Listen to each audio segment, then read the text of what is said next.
अस्सलाम वालेकुम दोस्तों, सोगबाई बालजून सितार रहमान बात कर रहा हूँ। दोस्तों आज हमारे पास ये एक सैमसंग का मॉडल आया हुआ है S5 G900। इसका मसला ये है दोस्तों कि ये चार्जिंग ले रहा है बराबर, ये देखो इंडिकेटर शो हो रहा है, लेकिन ये स्टोरेज नहीं कर रहा है। ये देखो ये USB एडाप्टर पे हमने आपको दिखा रहे हैं इसको, ये देखो बिल्कुल एम्पेयर ये नहीं ले रहा है। अगर ये बिल्कुल ये मोबाइल स्टोरेज करता तो यहाँ पे कोई ना कोई एम्पेयर ये ज़रूर ये लेता, लेकिन ये कोई भी एम्पेयर नहीं ले रहा है। तो मतलब ये बिल्कुल फेक चार्जिंग के ऊपर है ये सेट, और ये चार्ज नहीं ले रहा। तो आज इस सेट को जो है ना हम इसका मसला हल करेंगे दोस्तों, और आप साथियों को बताएंगे कि आपने बिल्कुल जो है ना ये शॉर्टकट्स नहीं लेना है, ये डायोड वगैरह, क्योंकि ये सेट को नुकसान ही पहुंचाते हैं दोस्तों। आपने बिल्कुल सही तरीके से मसला मालूम करना है और उसको हल करना है। तो देखते हो दोस्तों, स्टेप बाय स्टेप हम इसका मसला हल करते हैं। सबसे पहले आपको दिखाते हैं दोस्तों कि इसका चार्जिंग जैक वगैरह बिल्कुल ओके है, लेकिन इसके बैटरी टर्मिनल पे कोई वोल्ट नहीं आ रही। तो मीटर को मैंने 20 DC पे सेट कर लिया दोस्तों।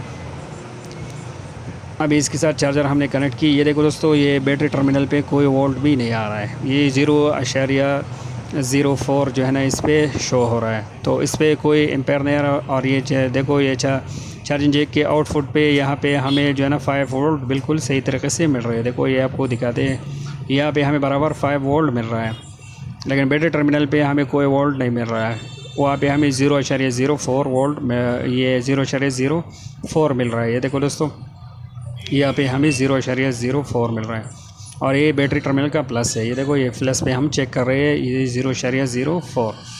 तो ये सेट पैक चार्जिंग के ऊपर है दोस्तों। तो इसका मसला हम हल करेंगे, और इसको सबसे पहले इसको जान लेते हैं, हम समझ लेते हैं।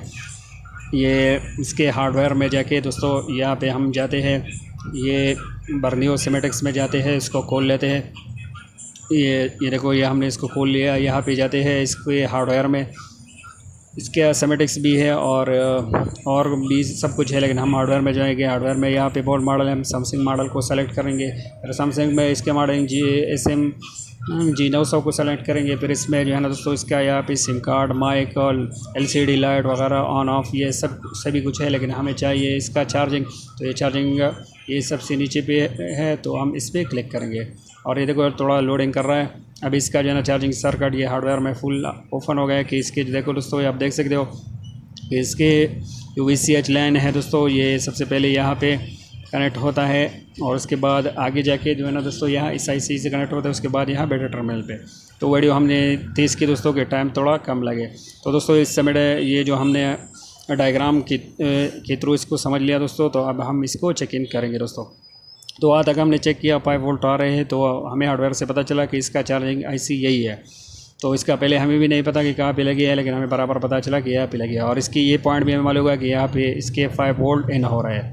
ये देखो ये कैपेसिटर भी हमें पता चली डायग्राम से कि यहाँ पे 5 वोल्ट इन हो रहा है। और आउटपुट का भी हमें पता चला कि ये 3 जो कैपेसिटर है यहाँ पे आउटपुट हमें मिलनी चाहिए 4 वोल्ट के ऊपर।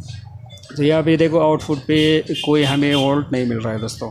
तो बहुत सारे साथी पूछ रहे थे कि IC का इनपुट और आउटपुट हमें किस तरह पता चलेगा दोस्तों। तो ये आपको सिमेटिक्स और या ये हार्डवेयर डायग्राम वगैरह से ही पता चल सकता है दोस्तों। इस तरह से IC का हमें पता चला कि यहाँ पे इसके इनपुट और होनी चाहिए और यहाँ पे आउटपुट।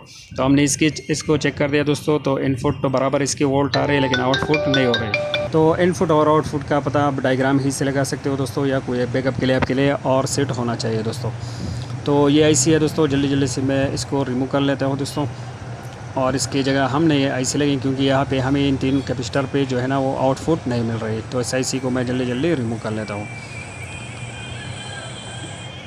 और फिर वीडियो कंटिन्यू करते लेता हूँ।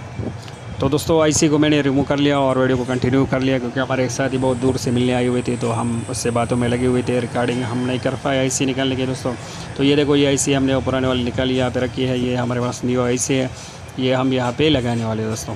तो जब भी आप ये इस तरह IC दोस्तों आप लगाना चाहते हो, तो अगर कोई और सीट से आप निकाल के लगाना चाहते हो, तो उसको आप यूनिवर्सल स्टेंसिल से रिबाल कर सकते हो। यूनिवर्सल स्टेंसिल अगर आपको चाहिए तो हमसे रब्ता कर सकते हो, हमारे पास वो अवेलेबल है। और दोस्तों जितने भी ये टूल्स हम वीडियोज़ में यूज़ करते हैं, ये सब हमारे पास अवेलेबल होते हैं। अगर आप साथियों को चाहिए तो हमसे रब्ता कर सकते हो।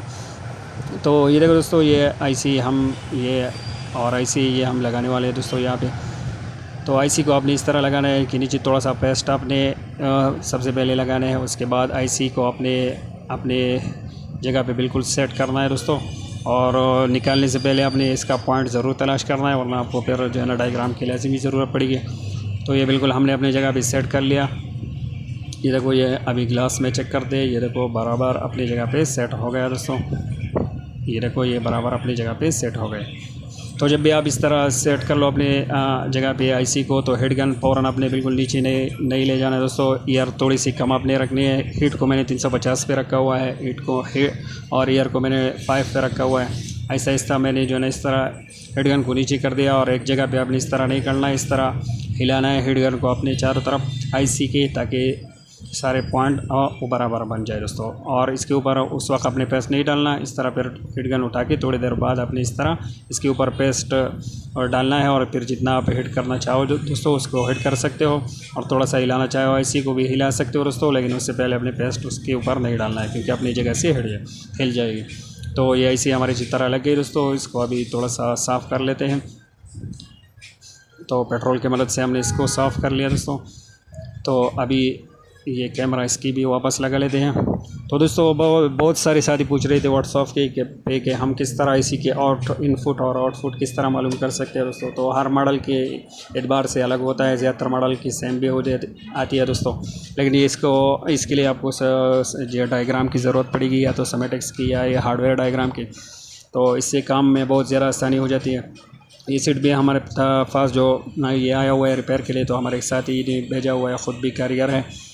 ये देखो, ये इस पर लिखा हुआ है, इस तरह ही हमारे पास भेजा हुआ है दोस्तों। तो अभी इसको दोबारा चेक करते हैं। यहाँ पे हमने चार्जर इसके साथ कनेक्ट कर दिया। मीटर को हमने 20 DC पे सेट कर लिया हुआ है। तो अभी चेक करते हैं कि यहाँ पे कितने वोल्ट। ये देखो बराबर दोस्तों, यहाँ बैटरी टर्मिनल पे 4 वोल्ट के ऊपर 4.26 यहाँ पे आ गई। और ये बिल्कुल जो है ना स्टेबल नहीं है, ये कम ज़्यादा हो रहे हैं। वो इसलिए दोस्तों कि जब इसके साथ बैटरी कनेक्ट होगी तो इसकी सर्किट कंप्लीट होगी। अभी इसकी सर्किट अनकम्प्लीट है, इसलिए ये कम ज़्यादा हो रही है। तो ये कोई मसला नहीं है दोस्तों, लेकिन आउटपुट जो हमारे वोल्टेज थी वो 4 वोल्ट के ऊपर वो हमें मिल गई। ये अभी चेक करते हैं। हमने कहा कि आउटपुट जो हमने डायग्राम की मदद से समझा, तो इस आईसी के ये जो पास में ये 3 कैपेसिटर लगे हुए हैं, इसके यहाँ पे हमें आउटपुट मिलनी चाहिए, जो कि अभी बराबर मिल रही है दोस्तों। तो इसी तरह डायग्राम की मदद से आप एक सही आईसी में काम कर सकते हो, और सही वोल्ट आपको मालूम हो सकते हैं कि इसके इनपुट क्या वोल्ट होने चाहिए और आउटपुट क्या वोल्ट होने चाहिए दोस्तों। तो इस पर इंशाल्लाह आगे भी हमारी वीडियोज़ आएंगे, इनपुट और आउटपुट हमको बताते चलेंगे इंशाल्लाह।